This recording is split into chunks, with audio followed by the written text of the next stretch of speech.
today with Arizona drag racing legend Bryan Kelley. Bryan's been at it for a long time and helped a lot of people, but very few people really know the background of Bryan, how much of a wonderful man this guy really is. So now that I'm smiling and laughing, Bryan, welcome. Thanks, Chris, for having us. So, we've been trying to do this for a while. Yeah, Bill and I have been trying to. It's been trying to nail you down. You know, we finally got a weekend that worked for us. Bryan, where are you from? I'm born and raised here. Oh, born. Yeah. Me too. Except for my dad moved us to Kansas City when I was, 8. And then we came back, and while we were there, he got me started. So we used to go to figure 8 races. For all you guys that don't know what a figure 8 race is, they have them still once in a while, but back in the Midwest, they were huge. Then we came out here. We went to Manzanita for a while. He knew a bunch of guys down there.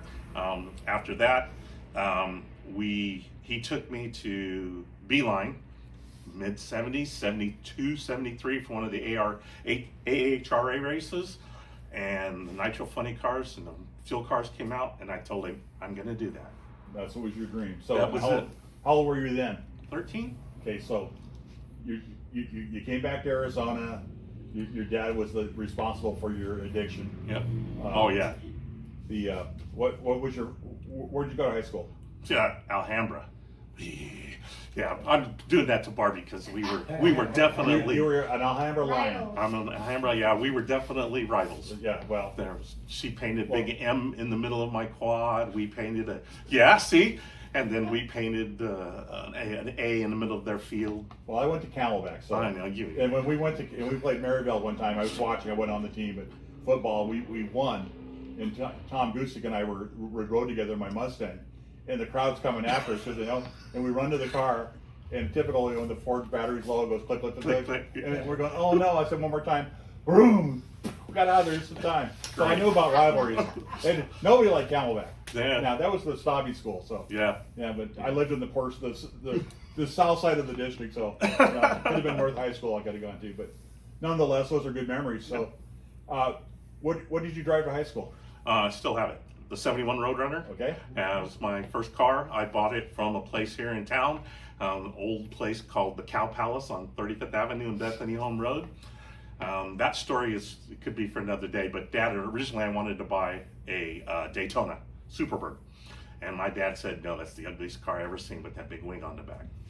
But now I have my original car. I've restored it, my son and I, and then he got to see it, and I told him, just think what the Superbird would have been worth if we'd have bought that. And he was like, I don't know. Well, the new Superbirds and the Daytonas were anomalies because they were built for NASCAR, so they could have the numbers for NASCAR. Yep. Most dealerships that got it ended up trying to send them back to Chrysler because they didn't sell. Everybody thought they're ugly. Yeah. And now now everybody wants one. Yeah. Now they're copying them, right? And they're a Mopar on top of it. Go figure. Yeah. So those are good memories. So that was your high school car. Yep. Still have it. So did you street race back then? Yep. Bryan. Yeah. Central Avenue. We were all cruising Central. Had to stop at Carnation afterwards. All that. Yeah. So that was Carnation, yep. yeah. Yep, and Carnation, Bob's Big Boy, and all that. Yep. Those are good. Those are good memories. Yep. So, Parking Service Center. You were in high school involved with auto shop and all that. Oh yeah, that's the only thing that got me through school. Yeah. It's one of the things that if anybody that sees this out there in the world, if you have a daughter or son who is not and wants to work with their hands, the service industry is still one of the greatest things to go ever do. Got me through high school. Vocational school down at Phoenix Union. Right. Yep. A couple old racers that later in life out at Phoenix Dragway. We were in the same Griffey boys. We were all down there all together, doing chassis work there in the engine shop, chassis shop, and all that. Yeah, I knew that the Phoenix Union they had a body shop. They had a different they offered a lot, and it's really kind of the shame of things now that. We went through a phase in this country where everybody thought you had to have a degree, and in reality, they call them technicians now, and they make really good money at what they do. Yep. So,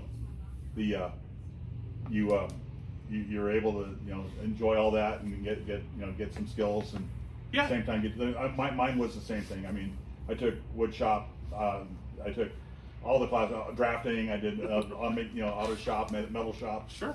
And that was what I actually went to school for, and that's what gave kids a lot of reason to go to school and stay in school. You had a passion for drag racing. Why don't you tell us about your first time racing a car?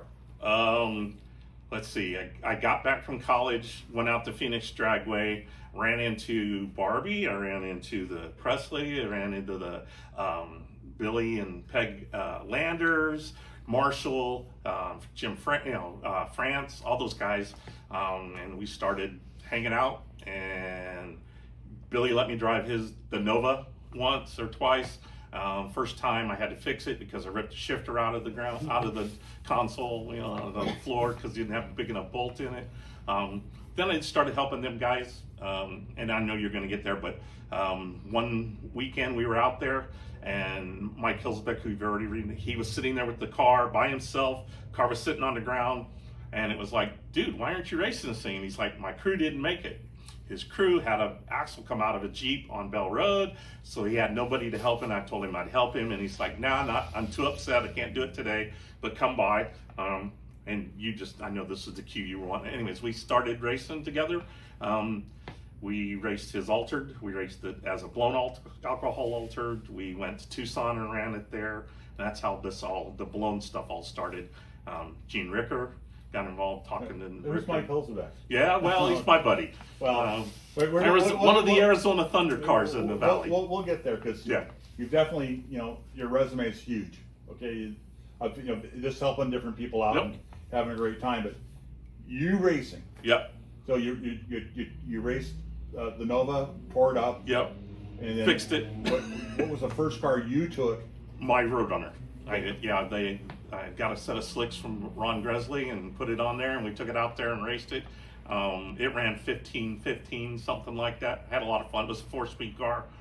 Back then, a lot of people like 4-speed cars. Nowadays, nobody even knows what a manual even is. But so that's how. Well, I know what they are. I hope they like them still. Yeah. You need one. Well, I saw clutches, so I know that. Okay. At Center Force, our saying is control the drive. That's it. Can't do it without automatic. That's right. Okay. Even though we talk, race car might be something different. Yeah. Okay. So that you went out and you had a great time with that. Where'd you race that car? I only ran it there at Phoenix. Phoenix was the only place I ran the Roadrunner. Then I started hanging out with the other guys, crewing for them. That's when we went to Tucson. We went to the Winter Nationals down there in the AHRA. Went to Hopeville with a couple of guys from back in the day. Was that the Carrot Festival? Or yeah. That was with I can't think of the guy. Art Engstrom with the front loader car that he bought from that leader. Ness actually ended up buying late or sold to him. So anyways, we went with him over there. That was crazy. So hanging around, you and Mike Hillsbeck, thick as thieves. You guys we were brothers. We were brothers. What a brothers. great pair you were, because not only did you help Mike, you and Mike helped a lot of other people. We tried. And if there's anybody who knew how to do it on the cheap, on the budget, on the frugal side, Mike was really good at it. I know that there are times the stories of running with two cylinders up missing, but he wanted to race. It was his passion, and you shared that passion. Yeah. Whatever it took to get it done. Going on, did you have any other cars? I mean, back then, and I'll get to what your current cars and stuff, but what else did you drive? That was just that and other Bill's car, and once in a while, I think I drove Gresley's car, that old Monte Carlo once, but that was about it. It was that point. Then I started with Mike, started hanging out. We started getting faster vehicles and all of that, and it became very easy just to crew. Learn everything about the car, learn how it all works. I built automatics for his car originally, then we went to the clutch, started running the clutches and the Lencos and all of that. And then you start getting a very large family, because back then Division 7 was one of the largest alcohol racing groups around, right, between the funny cars and dragsters.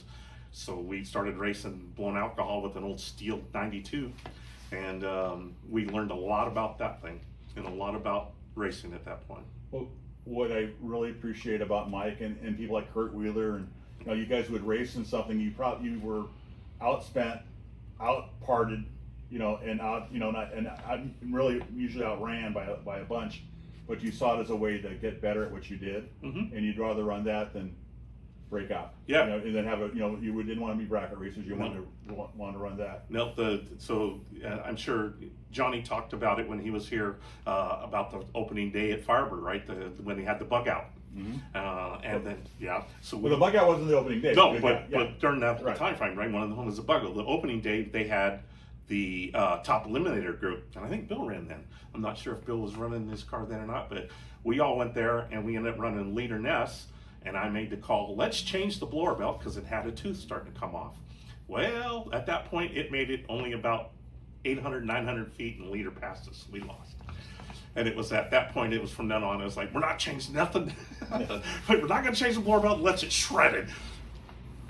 Yeah, no good deed goes unpunished. Yeah, right? yep. So yeah, that was a great night. I mean, I actually went to like 4 in the morning, 5 in the morning. So you know, but what a great feeling. We've been a couple years without Beeline. You know, Phoenix Reg was still running, but we're looking for our modern super facility. Yeah. In you know, in Firebird opening night in you know, and it was 84 or 86? 84 or 83, one of the two. Yeah. I think whatever it was. Yeah. It was great. And the great bug out, that was when, you know, one summer when the weather was just right and we'd had a lot of rain. Central Sun, and these little black bugs were everywhere. They didn't like nitro, did they? Well, they didn't like cars. The cars were going on the track and they were losing traction, and you couldn't see them at first because they were swarming a certain part of the track. And then when it finally got up the starting line, and everybody was discovered, they actually had to call the race because it got bugged out. Yeah. So, you know, that's a great memory. So with Mike, you know, I know that you've traveled. You traveled all over the country with the IHRA. We did the IHRA Nitro Jams and Thunder Jams with the fuel altered. We retired the funny car when we really couldn't be super competitive. Got hooked up with Dave Huff and those guys, Ron Hope, Dave Huff, Dave Benjamin, and all the guys, and we all started running fuel altereds in a 6.0 index class. But IHRA was willing to host us and pay us to show up and run as a show, basically, you know, match racing cars. So we, for 3.5 years, we drove around the country. And you guys did it on the budget. Yeah. Stayed in the trailer a whole lot. Oh, yeah. But We you were made tired, beds. but you had a great time. Yep, we had beds in the trailer and, fans. And, we lived a lot on frozen burritos and Eskimo pies. So you're married. Yep. Your wife's name? My wife is Jill, yeah. And when did Jill come into all this? 1983 or 84, yeah. So she saw. She was exposed to it really fast. We went out at Firebird running the funny car at one time, and she figured out that when I was there, she probably wasn't going to be the main attention. Thanks, sorry, honey. But she was. I've seen her. I see her in different places. She still feels that way. But she's really good about. She knows it's my passion. Well, but she also talks to people. She's also a very gracious lady. So. She also drives the tow truck now. So you gotta find a crew. Right? She's awesome. You like me, my friend, definitely married up. Yes. Yeah, yes. We're both very blessed. Yeah. Way above the pay grade. Yeah. Absolutely. So you were out on the road, and you'd go from being back in the Midwest and the East Coast and everywhere on the IHRA circuit. And really did quite well with it. Yeah, we did all right. I mean, we won three events. We won US 131 one time. We did win in one of somebody was mentioning here when we were talking for humidity. We were at State Capitol Raceway, and that was so humid. It was like you couldn't get enough water in you. In Baton Rouge? You bet it is. Baton Rouge. Yeah, Baton Rouge. I've been there. You know? Yeah. So, did you ever take the back way in? Never listened to the GPS going to Baton Rouge. When I was there was no GPS. It was. Oh man! It was like it was scary though. Mike and I are driving along Interstate 10, and it's telling us take this exit. We took this exit. We get on this little 2-lane road. We get up to this 1-lane bridge, and it says 10,000 pound maximum GVW, and we're like, "You want me to walk across, and I'll just that way I can videotape this if it goes down." So we've had some fun. Yes, we definitely went through a lot of different places. Canada, been to Canada multiple times. We had a very good time. I wouldn't trade it, put it that way. Everybody wants to go, everybody says, I want to go on a tour, Well, that was a lot of fun, but there are the Monday through Friday, getting to the next place, right. Trying to get that, or trying to do the logistics side of it of getting parts and getting delivered to different racetracks when when all of your charge cards say you're in Arizona, and so why are you sending this? I'm on the road. I need to send. But Right. once the vendors learned who you were, and under that was a lot of fun. Yeah, getting the credit card company to know Yeah. that you actually travel for a Yep, living. yep. I've been through that with my business travel. Yes, yes. Yeah, it's like, they deny something and you have to go, oh, wait a minute, okay. Yeah, picking So, up the phones. With Mike, I mean, you and Mike were definitely, and you still are a team, you know. Yeah, we still hang. You are, and, He helps. but the thing is, you and Mike had run Sifka, and you Yep. did very well with Sifka. Yeah, And, he won how many, three or four? 4. Four championships, and he really, I mean, you guys were a super team, and everybody, I had a lot of respect for you guys because I knew you didn't have any big sponsors. This was like all passion driven deal, Yeah. and you and Mike, I mean, you were frickin' frack. I mean, nobody, if you weren't there with Mike for whatever, it never happened. I can remember, but everybody freaked out. Where's your other half? Yeah. And you both understood and you worked very cohesively with one another. You've also had the opportunity to, you've got very proficient in clutch management, Yep. and you've helped Jim Maroney with his top fuel car, and you've helped the Winniskis with their multiple levels of racing, from the Western Fuel Alters all the way to Fuel Altered, and then on to the funny car, Yeah, running with the Nitrogen Moose funny car. Who else? I know you probably helped a couple other people out. So back in the day, Jim Holtz, when he started running his funny car, when he first started running the Nitro funny car, we helped him here a couple of times. Him and Wayne Keppy, when they showed up, and the unique story there, they were one of the very first guys to try to run a set of Brad Anderson billet heads on a KB with Nitro. And they found out that the fuel pump wasn't enough until about 800 feet every time. Currently, I also do, I've helped, the Huffs, we did all that with everybody on the Ice Rate Tour. We all did that together. Jim Maroney, Ron Maroney, we did all that with the Thunder Jam guys. That was kind of a cool little deal where you just showed up and you ran usually 1 or 2 Altereds and jet cars. And when we went to Tulsa, it was all the Pro Mod guys, Jason Struggs and all those guys when they were back there. We currently also do clutch work with Jerry Mattern's Peenright car, the Top Car Hall Dragster. That was a lot. That's a lot of fun. It's not quite the intense work of the fuel car. For anybody that doesn't know, the fuel car gets the clutch out of it every time. Floaters are junk. All 5 floaters. If it's a 6-disc, floaters are junk. You end up facing usually the flywheel, the donuts. You take them all apart. You reset them every time. You got to put it back together. You warm it up and you end up resetting it because the clutches become very, very important, especially with the direct drive cars, and the top flight cars are very particular on exact settings the same over and over and over. So you've been around really a number of cars in different classes. Yes. And the people you've met along the way.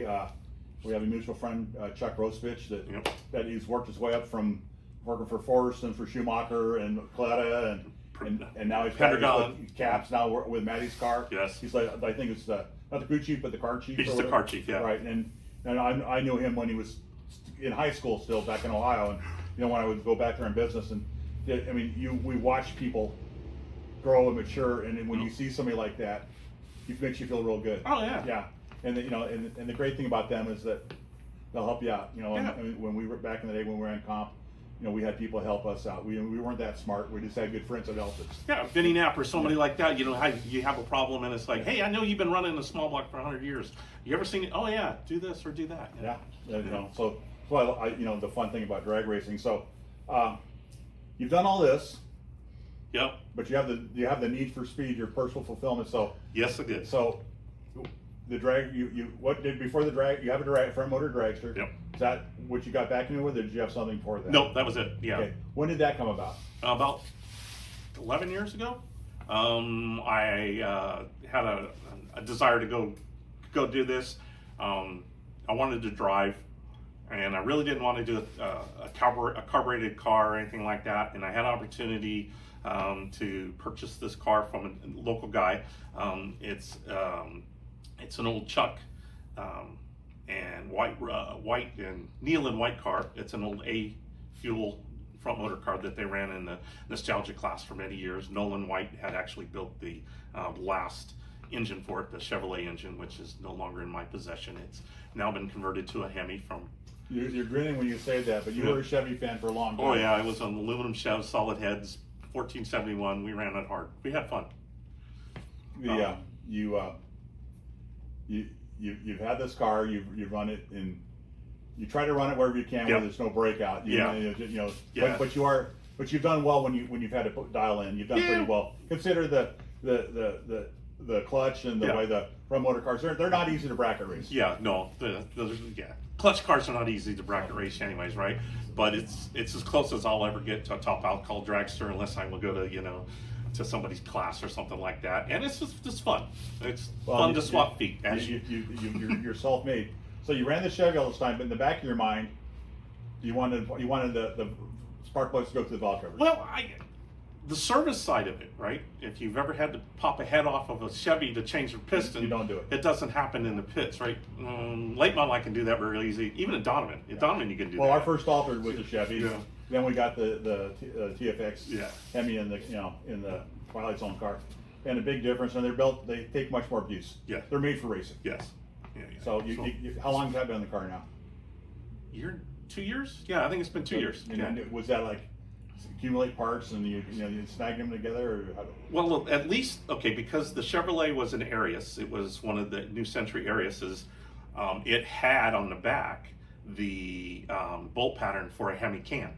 Okay. So I needed a new can because I went to a B&J from a Lenco because I wanted to put a 3-speed in it. And if anybody knows the difference in lengths, I could put a 3-speed B&J in the place of a 2-speed Lenco. So I had to buy a new can. Well, the can I could find was a used one from Chris Foster. Can we're referring to bell. Bell housings, and from Chris Foster's group, and we put it in. And I was able to change it and use a Hemi can, so that made it real simple. And then because of Jerry and so you couldn't borrow somebody else's Chevy anymore. So you might as well get a motor. Yeah, go somebody that has enough parts, right? And all my buddies have Hemis, right? So what you needed, so I got that, put it together. What block is it? It's got a KB Stage 8 in it. Okay. Set of Brad 5 fat heads on it. A handmade manifold from Kevin Watson and Jerry Mattern's group. I bought that engine from them. It was sitting in the corner of their shop and taking up room. And I kept asking Jerry, "Hey man, you want to sell that? You want to sell that? You want to sell it?" Finally, Kevin's like, "I need some room in the shop. Jerry, sell him the engine." So I was able to purchase that from them. It was a good deal, and so I took it. Been racing that ever since. I was able to run my first 6 in the car. Not spending. Where did that happen? Actually, Tucson for the first Heritage race this year, and then I repeated and went quicker, went 693 here at Firebird. Still didn't go my 200, only went 198.06. We did the same thing. It's like, it's like, what could I have done different, right? Yeah, exactly. Yep. Well, you'll get there. Oh yeah. Just tip the can a little bit. No, I don't know. Mike Hilty would say. Oh, I know. It keeps the spark plugs. I gave him back actually this nitro. Hilty would say, he always told us, fill the nitro and I'll keep the spark plugs clean. Yeah, keep the club plugs clean. Yeah. I could afford the nitro, I just couldn't afford to use it. Yeah. You couldn't afford the damage. That's right. Right. Keep the parts together. So you've done really respectful of that, and Mike helps you out with the car, and Jill helps you out, and your son shows tell me about your family. So I have 2 kids, Nicholas and Maria.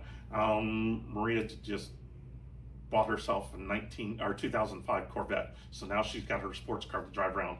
She's really digging that, and it was funny is that there's not that many 4-speed cars or 5-speed cars in Corvettes nowadays. Well, the C8 there is none. The C7 was the last one. So it's a C6 and it's got a 6-speed in they're it. The best. C6 she wanted it. Those are the best cars to hot rod. Yeah, so she's out there with that. Nicholas helped me with the Roadrunner. We did a restore of it, interior, engine, transmission. We built a Eclipse for him, turbocharged it. We burned it up and put it back together, sold it. Then he bought a Mustang, a Roush Mustang. We ran that for a while. He ran that, then he sold it, and then he decided to start his own business. Yeah, this is the good part. First of all, I met him. Yeah. You and Jill have done a great job. I'm with both your children, but you know, what a great guy. Tell us about what his enterprise. So he owns, with a partner, he has a local brewery, microbrewery here in town up on the west. It's called Lake Pleasant Brewing Company. It's on 19th Avenue in Rose Garden. And they've been very, very successful. This February will be 5 years.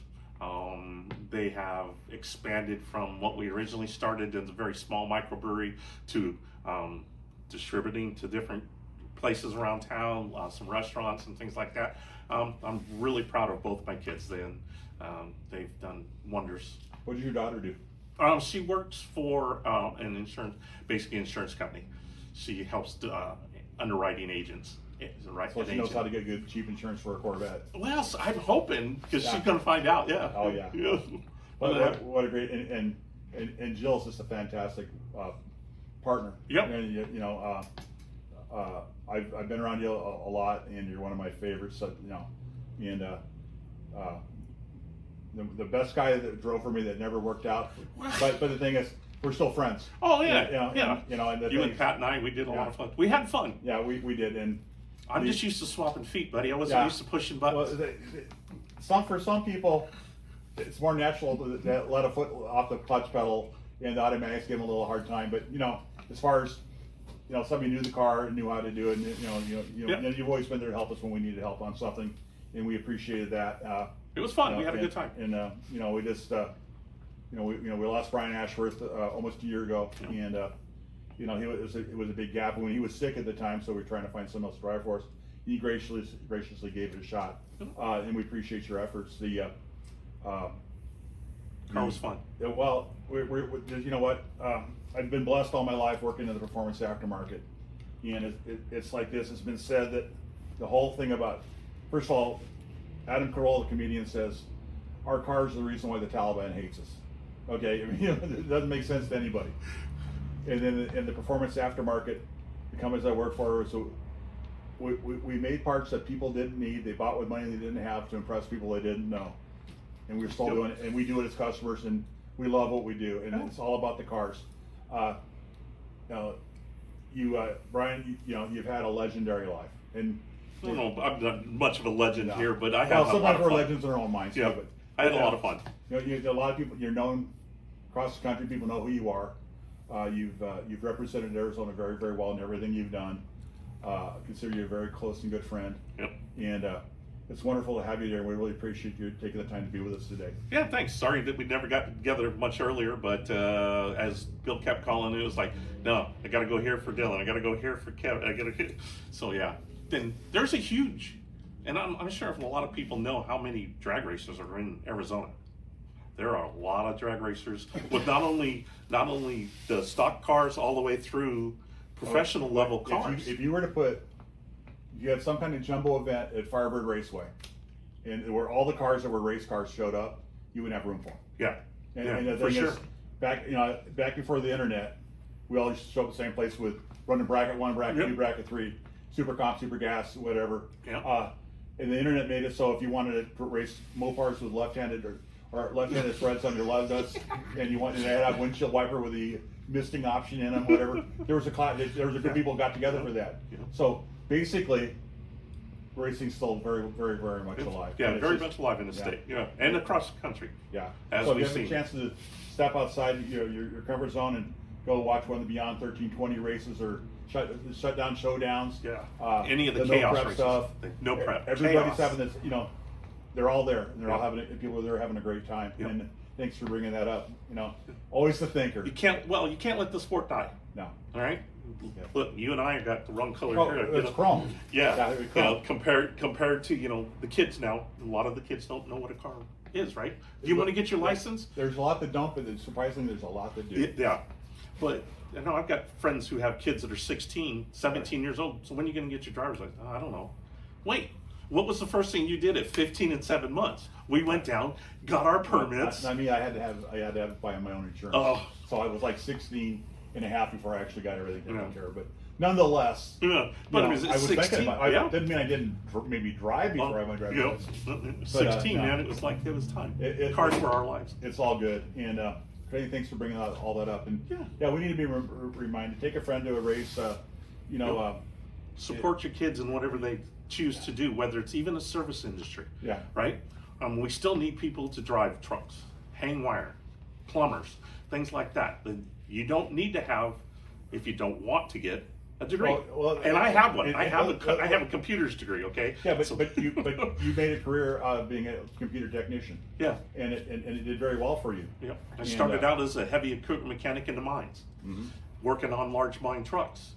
The electronic side of it. Had a gentleman tell me, "Go get yourself a degree in this. You can do this for the rest of your life," and I have. So there you go. Never, go figure. No limits. Go figure. Well, thanks for having me. We really appreciate you being here. And Bryan Kelley, you are an Arizona drag racing legend. That's okay. Thanks again. Thanks to you and Bill and everybody. Okay.